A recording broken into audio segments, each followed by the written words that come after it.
श्रोताओं, आज इस कार्यक्रम में हमारे मेहमान हैं डॉक्टर शांतनु बेलवाल। डॉक्टर शांतनु बेलवाल शहर के जाने माने वरिष्ठ छाती रोग विशेषज्ञ हैं और आज उनसे बातचीत का विषय रहेगा अस्थमा या दमा, कारण, लक्षण और उपचार। डॉक्टर शांतनु, कार्यक्रम में आपका बहुत बहुत स्वागत है।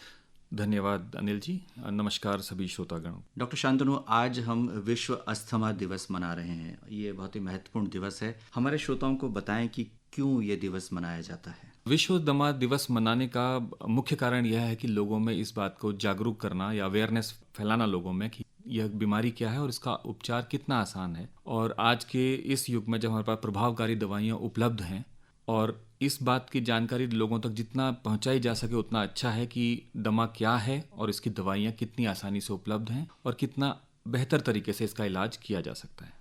डॉक्टर शांतनु, हमारे श्रोता वैसे जानते हैं और कई ऐसे श्रोता हैं जो इस रोग से पीड़ित हैं, लेकिन फिर भी हम जागरूकता की जब बात कर रहे हैं तो हमारे श्रोताओं को बताएं कि ये किस तरह की बीमारी है, क्या समस्याएं इसमें आम तौर पर आती हैं। जी देखिए, अस्थमा या दमा आमतौर पर एक फेफड़ों की बीमारी है जिसमें कि सांस की नलियां प्रभावित होती हैं। अस्थमा या दमा की बीमारी में सांस की नलियों में सूजन आती है और इस सूजन की वजह से श्वास की नलियां जो हैं वो सिकुड़ जाती हैं। इस सिकुड़न की वजह से ही सांस लेने में तकलीफ होना, सीने में जकड़न होना, अक्सर खांसी रहना, इस तरह की समस्याएं आमतौर पर होने लगती हैं। डॉक्टर शांतनु, क्या कुछ खास लोग हैं जो इस बीमारी से ग्रसित होते हैं। जी बिल्कुल, यह बीमारी दो प्रकार से कह सकते हैं इस बीमारी में। जैसे कि एक, उन व्यक्तियों में यह बीमारी ज़्यादा पाई जाती है जो किसी खास चीज़ के लिए एलर्जिक होते हैं। जैसे कि कुछ लोग किसी खास पराग कण के लिए, धूल के लिए, मौसम के लिए संवेदनशील होते हैं। उन व्यक्तियों में एलर्जिक अस्थमा होने की संभावनाएं थोड़ा ज़्यादा होती हैं। इसके अलावा कुछ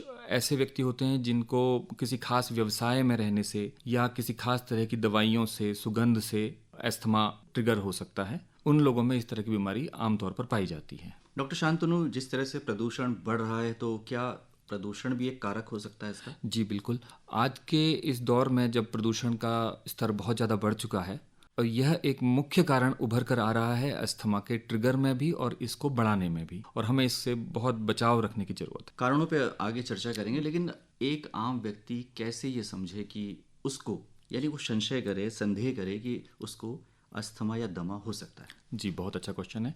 आमतौर पर दमा के लक्षण होते हैं सांस लेने में तकलीफ होना, सूखी खांसी या कुछ बलगम के साथ खांसी रहना, सांस लेते वक्त घरघराहट की सी आवाज़ आना या कुछ शारीरिक श्रम करते वक्त सांस जल्दी फूल जाना, थकान हो जाना। अगर यह संभावनाएं या यह लक्षण किसी व्यक्ति को दिखाई दे रहे हैं तो इस तरह के व्यक्तियों को दमा होने की संभावनाएं रहती हैं, और अगर इस समय पर चिकित्सक या विशेषज्ञ की सलाह ली जाए तो हो सकता है दमा का इलाज या उपचार निदान सही अवस्था में किया जा सकता है। डॉक्टर साहब, क्या इसके लिए कोई विशेष आयु वर्ग है या केवल वृद्धों को ये बीमारी होती है।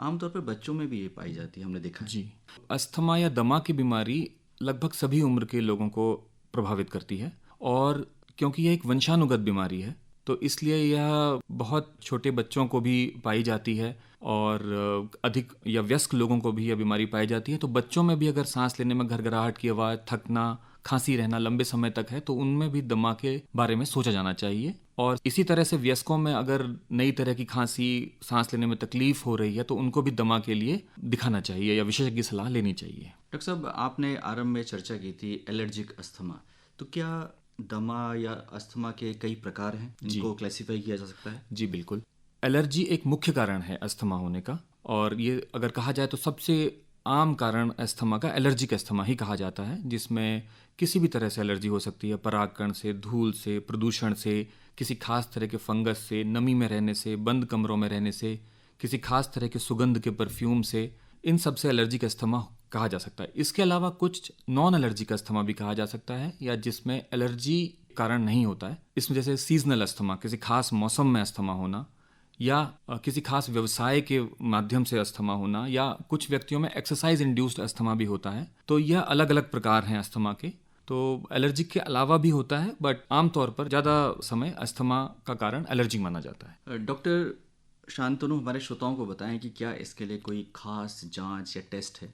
जी, अस्थमा के लक्षण या दमा के लक्षण इतने आसानी से पहचाने जा सकते हैं कि कोई भी चिकित्सक बिना किसी विशेष उपकरण की मदद के और कुछ केस की जानकारी के साथ और लक्षणों की जानकारी के साथ दमा के बारे में डायग्नोस कर सकते हैं आसानी के साथ। जी जी।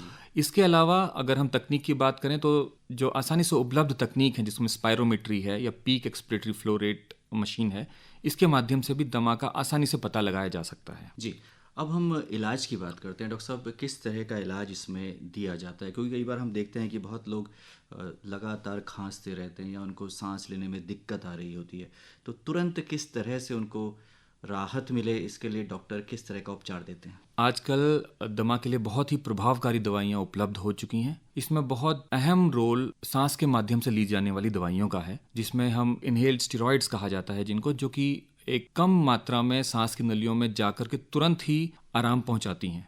इस तरह की दवाइयों को एक विशेषज्ञ सलाह के साथ अगर लिया जाए और सही समय पर लिया जाए तो यह दवाइयाँ बहुत अच्छा और बहुत देर तक प्रभाव करती हैं और उपचार में बहुत मददगार साबित होती हैं। डॉक्टर साहब, ये दवाओं की बात आपने की, जैसे स्टेरॉइड्स की बात की, पफ भी लिया जाता है, ये आपका कहने का तात्पर्य ये जी, है? पफ सांस के माध्यम से पफ के द्वारा दवाइयाँ ली जाती हैं। तो इनहेलर मेडिकेशंस जो हैं, इसके लिए जो इनहेल्ड दवाइयाँ हैं, वही सबसे प्रभावी और बिना किसी साइड इफेक्ट के या बहुत कम साइड इफेक्ट के दवाई उपलब्ध हैं और जो कि कारगर साबित हैं। डॉक्टर शांतनु, हम जानना चाहेंगे कि ब्रोंकाइटिस और अस्थमा में क्या अंतर है? जी, तो ब्रोंकाइटिस अगर कहा जाए तो एक कि यह भी एक सांस की नलियों की बीमारी है, लेकिन आमतौर पर यह बीमारी किसी एलर्जी की वजह से नहीं पाई जाती है। यह बीमारी वयस्कों में आमतौर पर पाई जाती है, जिनमें भी साल के कुछ खास महीनों में सांस के साथ बलगम आना या खांसी के साथ बलगम आना और सांस की तकलीफ होना 3-4 साल तक अगर लगातार ऐसा है तो उसको ब्रोंकाइटिस कहा जाता है।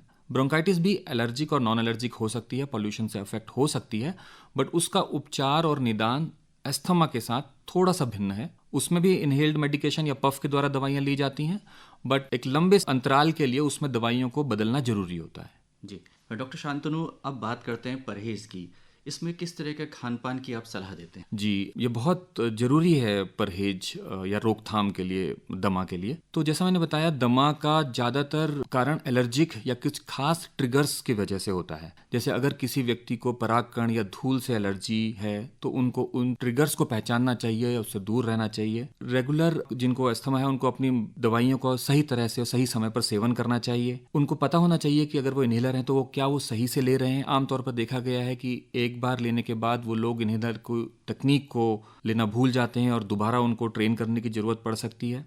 ऐसे लोगों को, खासकर जिनको अस्थमा है या दमा का बीमारी के बारे में पता है, उनको किसी भी तरह के धूम्रपान से दूर रहना चाहिए, एक्सरसाइज सही समय पर करनी चाहिए, और अगर वयस्क हैं या बुजुर्ग व्यक्ति हैं तो उनको वैक्सीनेशन सही समय पर लेने चाहिए अपने, और किसी भी तरह की बीमारियों से या वायरल डिजीज से कोशिश करनी चाहिए कि दूर रह सकें तो अच्छा है। डॉक्टर शांतनु, आपने कहा कि धूम्रपान से दूर रहना चाहिए, तो स्मोकिंग भी क्या एक ट्रिगर हो सकता है या एक बड़ा कारण हो सकता है, या इसके इलाज में बहुत बड़ी बाधा हो सकता है? जी बिल्कुल, धूम्रपान श्वसन तंत्र के लिए, पूरे रेस्पिरेटरी सिस्टम के लिए एक बहुत ही हानिकारक प्रभाव करता है, जिसमें कि यह सांस की मांसपेशियों को सिकुड़न पैदा करता है और किसी भी बीमारी को, सांस को खराब करता है। जरूरी नहीं है कि इससे अस्थमा हो, बट हाँ, ट्रिगर कर सकता है अस्थमा अटैक को और बीमारी के सुधार में बहुत हानिकारक प्रभाव कर सकता है। तो ऐसे मरीज जिनको सांस की तकलीफ है किसी भी प्रकार की, चाहे वो दमा हो, चाहे ब्रोंकाइटिस या कुछ और, उनको धूम्रपान से दूर ही रहना चाहिए।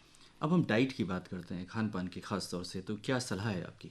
जी, अस्थमा या दमा के रोगियों को एक हेल्दी डाइट का सेवन करना चाहिए। जैसा कि एलर्जिक अस्थमा होता है तो कुछ खाद्य पदार्थ, खासकर प्रिजर्वेटिव खाद्य पदार्थ भी अस्थमा को ट्रिगर कर सकते हैं, तो इन से थोड़ी दूरी बनाए रहनी चाहिए। संतुलित आहार करना चाहिए। संतुलित आहार का मतलब मोटापा या इससे भी संबंधित है कि ऐसा आहार नहीं जिसमें ज़्यादा फैट हो। बॉडी फिजिक एक अच्छी रहनी चाहिए, क्योंकि वही श्वसन प्रणाली को स्वस्थ रखने में मदद साबित कर सकती है। आज के परिवेश में विटामिन डी की जो है बहुत कमी पाई गई है, खासकर शहर में रहने वाले लोगों में, तो उन्हें विटामिन डी का सेवन भी बीच बीच में करते रहना चाहिए। और जैसा किसी भी बीमारी के लिए है कि फ्रेश और सब्जियों का सेवन करना चाहिए, फ्रूट्स का, ये भी एक मददगार साबित हो सकता है अस्थमा के संबंधित डाइट के बारे में। डॉक्टर शांतनु बेलवाल, क्योंकि ये श्वसन तंत्र की बीमारी है और इसमें खुली हवा, स्वच्छ हवा की आवश्यकता पड़ती है, तो हमें ऐसे कमरों में रहें जिसमें कि हवा का आदान प्रदान हो, क्रॉस वेंटिलेशन हो, इस बारे में क्या कहेंगे आप? जी बिल्कुल, ये बहुत ज़रूरी है कि कोई भी दमा के मरीज या श्वसन तंत्र से संबंधित मरीज हैं, उनको ऐसी जगहों पर रहना चाहिए जो कि खुले हों या जिसमें हवा का आदान प्रदान अच्छा हो, क्योंकि बंद कमरों में जो नमी है या वहाँ पर कुछ समय बाद कुछ फंगस जमा हो जाती है या कुछ ऐसे डस्ट बैक्टीरियाज होते हैं, वो भी दमा के ट्रिगर करने में बहुत महत्वपूर्ण कारण होते हैं। तो ऐसे रोगों को, ऐसे मरीजों को जिनको अस्थमा या दमा है, उनको खुले वातावरण में या खुले कमरों वाली जगहों में, खुली खिड़कियों के साथ वाले कमरों में रहना चाहिए। आमतौर पर ऐसे कहा जाता है कि अस्थमा का अटैक पड़ गया, दमा का अटैक पड़ गया, क्योंकि बहुत तेज़ी से सांस लेना पड़ता है और खांसी का भी उसमें प्रभाव रहता है। तो ऐसे में परिवार के जो सदस्य हैं उनकी क्या भूमिका हो सकती है? जी बिल्कुल। ऐसे रोगी जैसे कि दमा के रोगियों को अक्सर अटैक पड़ने की संभावना रहती है, चाहे वो एलर्जिक हों, चाहे वो किसी खास मौसम की वजह से हों। तो इन लक्षणों का अगर जल्दी पता चल जाए, अगर कोई परिवारजन देख रहे हैं कि उनके रिश्तेदारों को या परिवार वालों को सूखी खांसी बहुत समय तक रह रही है या सांस लेने में घरघराहट की आवाज़ आ रही है या किसी खास मौसम में सांस की दिक्कत ज़्यादा बढ़ रही है, तो एक तो इस तरह के ट्रिगर्स से बचना चाहिए। कहने का मतलब है धूल या पराग कणों के वाले मामलों में उस वातावरण से दूर रहना चाहिए।